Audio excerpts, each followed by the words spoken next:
ขยะอาจดูไร้ค่าในสายตาใครหลายคนถูกทิ้งลอยไปตามแม่น้ำลำคลองบ้างก็นำไปเผากลายเป็นฝุ่นพิษสร้างผลกระทบต่อสุขภาพและสิ่งแวดล้อมแต่ที่วัดพระนอนขอนม่วงอำเภอแม่ริมจังหวัดเชียงใหม่ขยะกลับกลายเป็นของมีค่า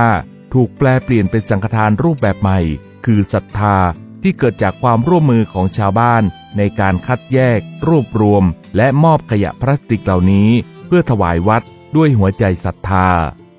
เริ่มต้นของการคัดแยกขยะแล้วก็มาแปลขยะให้เป็นพลังงานแล้วก็จัดการขยะให้มันถูกต้องเนี่ยมันเริ่มจากที่ในวัดเรามีขยะเป็นจำนวนมากโดยเฉพาะเวลาวัดมีงานบุญมีโรงทานเนาะพองานเสร็จขยะก็จะเยอะมากในแต่ละงานเพราะว่าวัดเรามีกิจกรรมที่หลากหลายนะครับ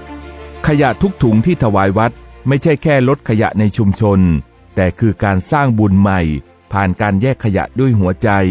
ขยะพลาสติกที่ขายได้ก็นำไปเป็นทุนการศึกษาให้กับพระเนรในวัดส่วนที่ขายไม่ได้จะถูกแปรรูปเป็นน้ำมันใช้ในกิจกรรมของวัดหรือขยะที่ไม่สามารถที่จะแปรรูปได้ก็นำไปอัดแท่งขายให้ภาคอุตสาหกรรมไม่มีสิ่งใดถูกทิ้งเปล่าทุกชิ้นถูกใช้ให้เกิดประโยชน์สูงสุดแบบนี้ก็จะมีการนำมาถวายเป็นสังฆทานซึ่งอาตมาก็ได้ประชาสัมพันธ์ไปว่าท่านใดที่บ้านมีพลาสติกเหลือใช้แล้วมันแห้งและสะอาดสามารถแยกไว้ได้เนี่ยก็เก็บไว้ก่อนเนาะมาทำบุญวันเกิดมาทำบุญวันสำคัญทางพุทธศาสนาก็หิ้วมาด้วยแล้วก็มาถวายเป็นสังฆทานไปอันนี้ก็จะได้บุญอีกทางหนึ่งนะซึ่งเป็นการประชาสัมพันธ์เดี๋ยวต่อไปถ้าเด็กๆเขาเอามาเราก็จะมีนมมีขนมอะไรให้เขาเป็นกำลังใจทางวัดมีการเก็บขยะให้วัดวาอะไรให้มันสะอาดลูกพระลูกเนรก็มีกิจการทำและก็จะได้เป็นทุนการศึกษาไว้ไปเรียนในการที่นำขยะแยกขยะขายได้ค่ะการเก็บขยะมาร่วมโครงการนะคะทำให้หมู่บ้านเราสะอาดขึ้นแล้วก็ส่วนหนึ่งก็เป็นบุญด้วยค่ะเพราะว่าทางวัดได้มีการท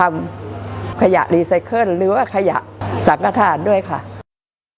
ด้วยการใช้เทคโนโลยีง่ายๆในการหลอมพลาสติกด้วยความร้อนประมาณ